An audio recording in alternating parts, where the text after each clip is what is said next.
বন্ধুরা বাজারে গেছিলাম, তো বাজারে গিয়ে গুড় কিনলাম আর ঠাকুরের সব কিছু কিনলাম। তো এখন একটুখানি পাটিসাপটা মানে পিঠা সব কিছু বানাবো আজকাল কালকে মিলে। আর বোন এত কাজ করেছে, লেপা পোছা করেছে বলে ওর শরীর খারাপ, ওই জন্য শুয়ে রয়েছে।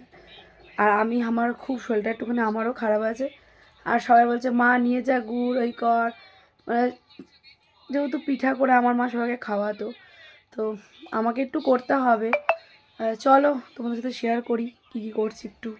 পিঠার জন্য এখানে নারকেল কোরানো হয়ে গেছে, বাজারে যাওয়ার আগে নারকেলটা কুড়িয়ে হয়ে গেছে। আর এই সব গুড় এনেছি, এরকম সব গুড়, এখানে অনেক রকমের গুড় আছে, 2-3 রকমের। এটা একটা দানা গুড়, ঠিক আছে। আর ঠাকুর ঘরে চলো যাই, ঠাকুরের বাজার করলাম সব।